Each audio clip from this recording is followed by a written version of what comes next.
자, 오늘도 이제 10가지 재앙 중에서 7번째, 8번째, 9번째 재앙 3가지를 보려고 합니다.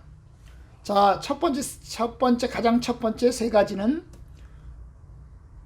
물이 피로 변하는 재앙이었고, 개구리 재앙이었고, 이 재앙이었죠. 그죠?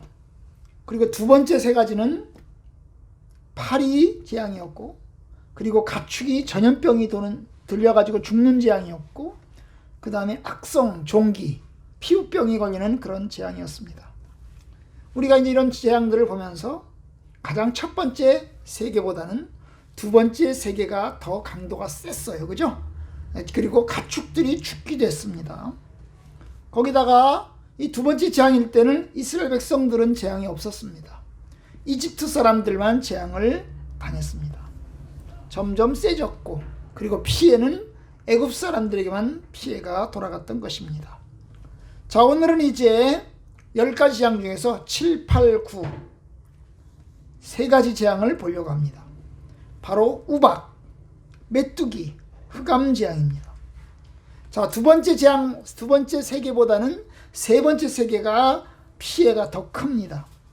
두 번째는 가축 전염병으로 가축들이 죽는 정도였지만, 세 번째 3가지 재앙으로 가서는 어때요?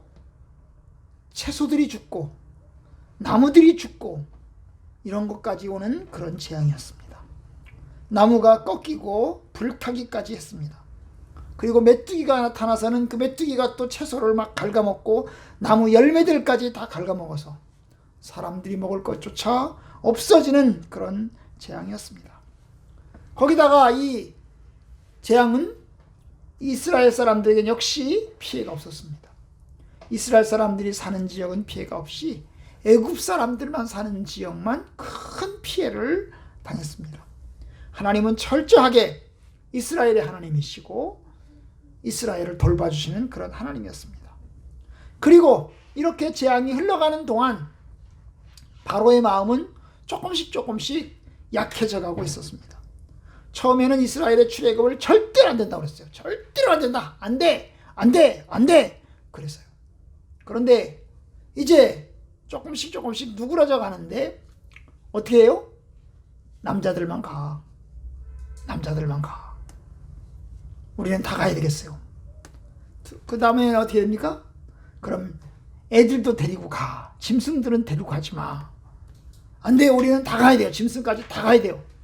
그래서 이제 그렇게 협상들도 하기 시작을 하는데, 그런데 그 협상도 제대로 안 돼서 결렬이 되고 결국 그렇게 해서 재앙이 이루어지고 있는 것을 보게 됩니다. 그렇게 해서 이제 7, 8, 9 재앙이 계속해서 이어지고 있는 것입니다. 자, 7번째 재앙이 뭐라고 그랬어요? 우박이죠. 우박입니다. 우박은 비가 오는데 얼음비가 오는 것입니다.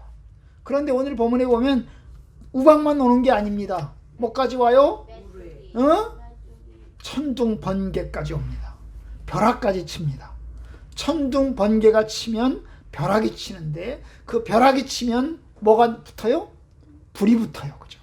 그래서 우박도 내려오고 그 다음에 벼락도 쳐서 불덩어리도 같이 내려오는 그런 재앙이었습니다. 하나님께서는 모세를 바로에게 보내서 이제 우리가 우박을 내릴 것입니다. 하나님께서 우박 재앙을 내린다고 하였습니다. 그러니까 당신들의 짐승들, 사람들, 가축들은 빨리 집안에 들이십시오. 집안에 안 들이면 다 죽을지도 모릅니다. 그렇게 예고를 했어요. 그래도 하나님은 애굽 사람들에게 피해를 주지 않으려고, 그래도 깨닫게 하시려고 하시는 겁니다. 그래서 그 말을 들은 사람들 중에는 가축과 사람을 집에 들여서 피해를 안 받은 사람도 있었습니다. 그런데 그 말을 안 들은 사람들은, 하나님 말씀을 개뿔로 알아듣고 무시한 사람들은, 개무시한 사람들은 결국 피해를 볼 수밖에 없었어요. 이제 모세가 손을 향해서 지팡이를 들자 우박이 쏟아지기 시작을 했는데요. 비와 함께, 그리고 천둥과 번개와 벼락을 동반하여서 불덩어리까지 쏟아지기 시작을 했습니다. 그리고 이제 큰 피해가 나기 시작을 했는데요. 여러분, 우박이 떨어지니까 채소가 망가지고 곡식이 망가지고 나뭇가지가 망가지고 여기저기에 불이 붙었습니다. 엄청난 피해를 당했던 것입니다. 그래서 맹렬했다고 그랬어요.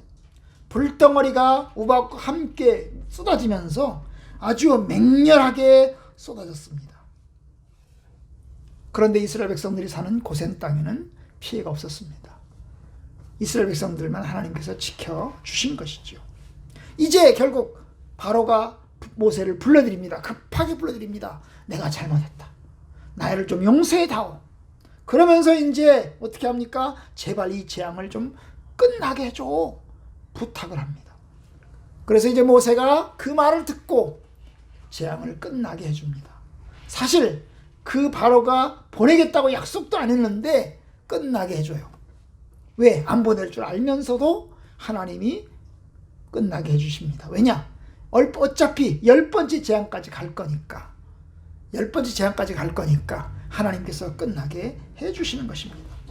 7번째 재앙인 우박 재앙이 끝났습니다. 이제 그 다음에 8번째 재앙이 메뚜기 재앙이죠. 역시 하나님께서는 모세를 또 바로에게 보내서 예고를 합니다. 이스라엘 백성들을 출애굽하지 않으니 이제 메뚜기 재앙이 내려올 것입니다.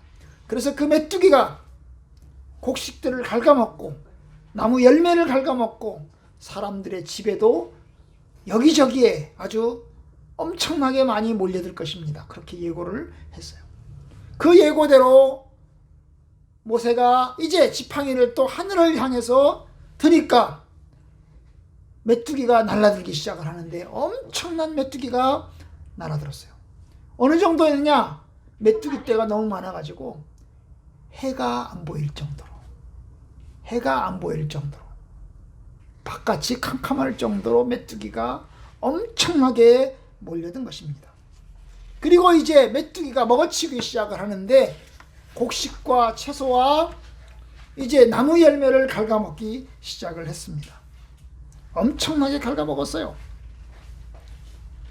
이런 모습을 보면서 뭐예요? 아이고 니들 가라 가. 그런데 가긴 가는데 남자들만 가라.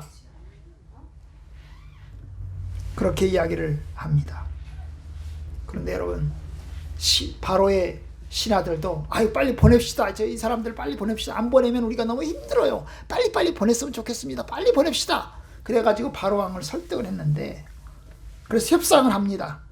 응? 협상을 합니다. 모세는 사람들 전부 가축들 전부 다 가야 되겠다고 얘기를 했는데 응? 이 바로는 뭐야? 어른들만 가라. 남자들과 여자 어른들만 가고 애기들 가축들은 데려가지 마라. 그렇게 이야기를 했어요. 그래서 협상이 깨져요. 그래서 협상이 깨지는데 그래도 하나님께서는 메뚜기 재앙을 끝나게 해줍니다. 허락하지 않는다고 해서 메뚜기 재앙이 계속되는 게 아니고 그래도 메뚜기 재앙을 끝나게 해주세요. 왜? 어차피 10번째 재앙까지 갈 거니까. 어차피 안 보낼 거 아니까 시범적으로 하나님께서 상징적으로 보여주신 것입니다. 그렇게 해서 8번째 재앙인 메뚜기 재앙이 끝났습니다. 9번째 재앙이 뭐예요? 흑암 재앙이죠. 흑암. 깜깜하게 되는 것입니다. 3일 동안 캄캄하게 되는 그런 재앙입니다.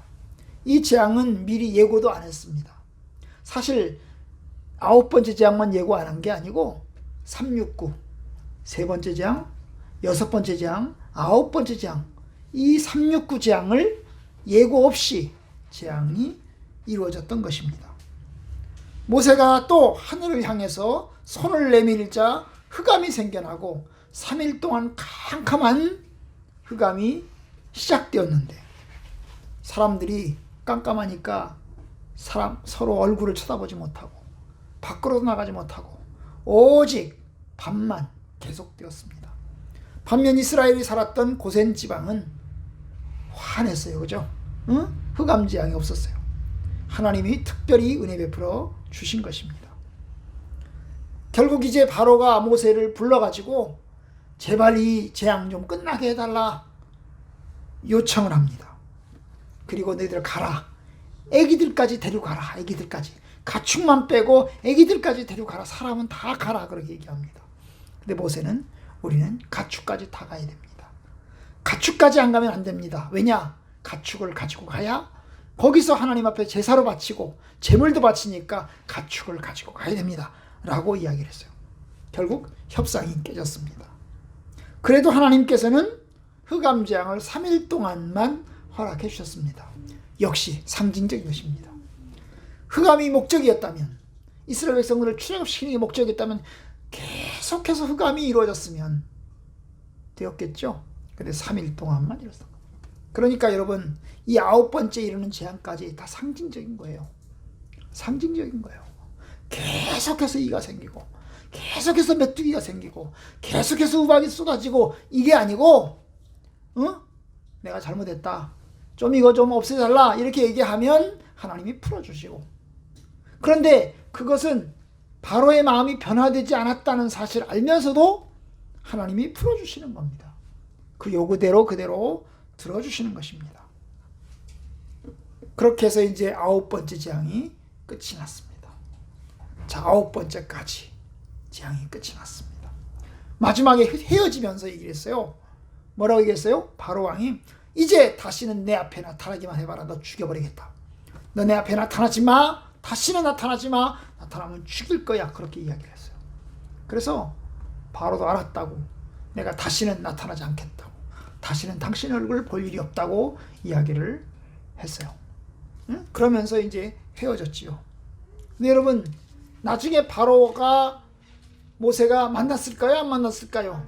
10번째 재앙일 때도 만났어요. 그러니까 여기서 이제 9번째 재앙에서 얘기를 한 것은 나타나지 마. 그러면 죽여버리겠다고 얘기한 것은 그야말로 강경한 이게 뭐예요? 강대강의 대립을 보여주시는 것입니다. 마지막 재앙을 앞두고 10번째 재앙을 앞두고 강대강으로 흩어진 것을 보여준 것입니다. 최후 통첩과 함께 끝이 나는 거지요. 자, 오늘 이제 우리가 이 말씀 가운데서 제가 한 2가지만 이야기를 하고 말씀을 맺으려고 합니다. 여러분, 우리가 아는 대로 재앙 9가지는 모두 다 하나님이 주시는 것이었습니다. 그죠? 모세가 베푸는 게 아니고, 모세는 그냥 심부름꾼이고 하나님이 베푸는 겁니다. 하나님의 능력이 재앙을 만들어내는 것입니다. 메뚜기 재앙도, 흑암 재앙도, 우박 재앙도 모두가 다 하나님이 만들어내신 겁니다. 하나님의 능력이 얼마나 큰지를 보여주시는 겁니다. 그죠? 바로의 신들보다도, 바로 왕보다도 더 크고 놀라우신 분이 하나님이신 것을 보여주는 겁니다. 하나님은 이집트의 어떤 신보다도 뛰어나시고 위대하시고 강력하신 하나님이십니다. 전능하신 하나님이신 것을 보여주게 됩니다. 이 앞에 무릎 꿇지 않으면, 그 앞에 엎드리지 않으면 결국 재앙과 고난과 고통을 받을 수밖에 없습니다. 아무리 바로 왕이 세계 강대국의 왕이라 할지라도, 큰 소리 떵떵 치면서 마음대로 하는 그런 독선적인 왕이라 할지라도 하나님 앞에서는 어쩔 수가 없는 겁니다. 하나님 앞에 겸손해야 사는데 하나님 앞에 엎드리지 못하면 결국 심판을 받을 수밖에 없어요. 나중에 가서 이제 바로가 8번째 재앙을 거치면서 내가 죄인이다, 내가 잘못했다, 나를 용서해다오, 이렇게 한번 수그리는 것을 봅니다. 근데 그것도 결국 그의 진심이 아니었기 때문에, 나는 죄인이다, 내가 잘못했다, 나를 용서해다오, 이렇게 얘기하지만 진심으로 그가 회개하고 진심으로 하나님 앞에 엎드린 것이 아니었기 때문에 그의 인간성은 달라지지 않아서 결국 8번째 재앙, 9번째 재앙까지 계속해서 갑니다. 하나님은 어쨌든 유일하신 참 하나님이십니다. 그죠? 우리가 믿는 하나님은 유일하신 참 하나님을 믿습니다.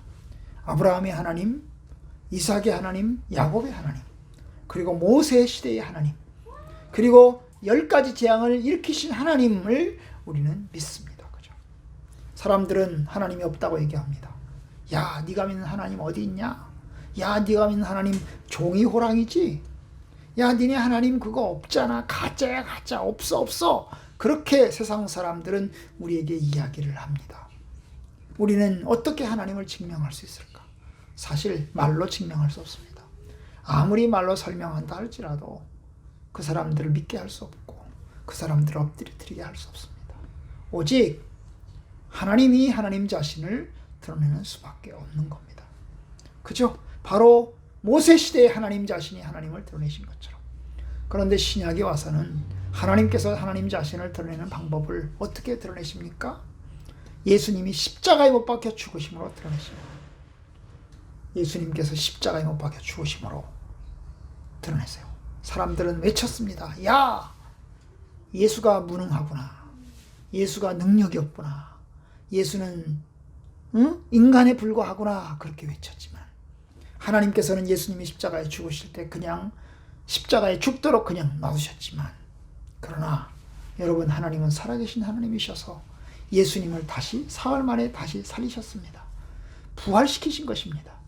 바로 십자가에 죽으셨으나 다시 부활시키신 하나님, 그분이 우리의 하나님이십니다.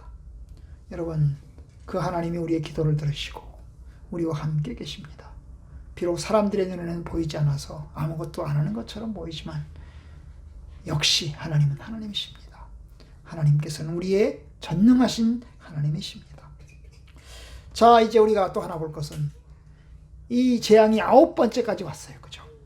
오늘까지로 9번째 재앙까지 왔어요. 첫 번째, 두 번째, 세 번째, 네 번째, 다섯 번째, 여섯 번째, 일곱 번째, 여덟 번째, 9번째, 이렇게 해서 9가지 재앙까지 왔어요. 왜 이렇게 9번째 재앙까지 왔어요? 결국 출애굽을 안 하기 때문이죠. 이스라엘 백성들을 출애굽하지 않기 때문에 9번째 재앙까지 왔어요.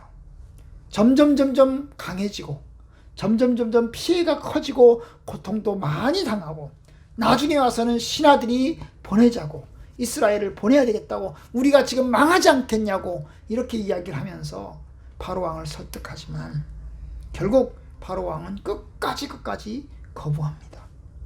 결국 바로의 그 교만과 거부가 9번째 재앙까지 오게 되었던 것입니다. 그런데 이 바로가 누구예요? 이집트의 왕이라고요.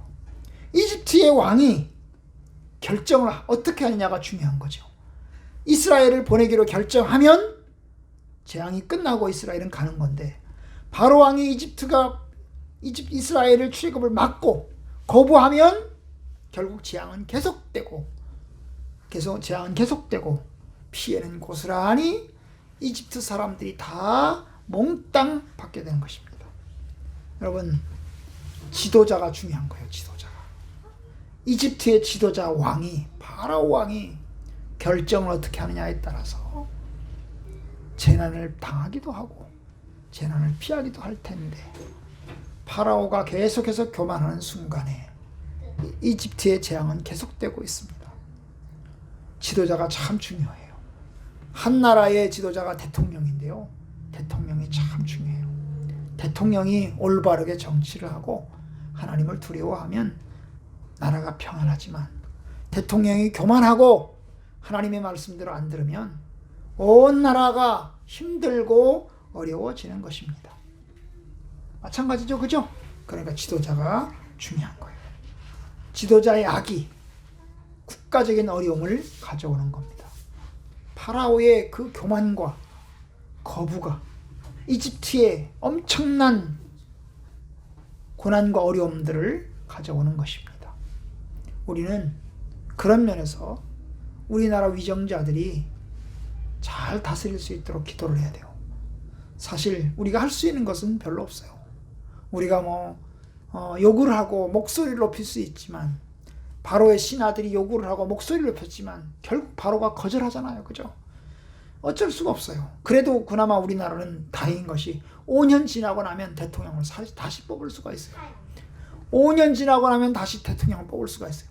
그런데 옛날에 이집트에서는 왕을 뽑을 수가 있나요? 못 뽑았어요. 왕이 죽을 때까지는 계속 왕인 것입니다. 물론 한 나라가 왕이 잘못을 하면 어떻게 합니까? 중간에 반역을 해요. 반역이 뭐예요? 신하들이, 부하들이 칼 들고 왕 앞에 가가지고 왕을 찔러 죽이는 거예요.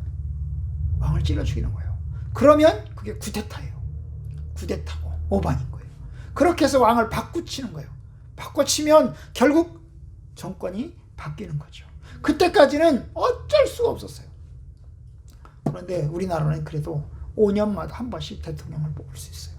그렇죠. 이제 내년 3월 달이 대통령을 새로 뽑아요. 문재인 대통령 대신에 그 다음 사람 누가 할 것이냐를 뽑게 돼 있어요. 그나마 지금은 조금 나아졌어요. 그죠? 그래도 좋은 지도자가 뽑힐 수 있도록 기도해야 되고, 또 우리의 지도자들이, 우리의 대통령들이 참 나라를 잘 정치하고 날 다스릴 수 있도록 해야 돼요. 그죠? 기도를 해야 돼요. 기도를 많이 하고 그래야 돼요. 참 중요한 건 뭐냐 하면, 무엇보다도 이 위정자들이 하나님의 능력을 알고 하나님의 뜻을 알아서 올바르게 주님의 교회와 성도들을 위해서 정치를 잘 폈으면 좋겠어요. 하나님의 백성들이 고난받지 않고 하나님의 백성들이 큰 고통 없이 살아갈 수 있도록, 신앙생활 잘 감당해 나갈 수 있도록 그런 정치를 잘했으면 좋겠어요. 저와 여러분들에게 이제 또다시 숙제예요. 이번 이제 내년에 새로운 지도자가 잘 뽑힐 수 있도록 저와 여러분들이 기도를 해야 되겠습니다.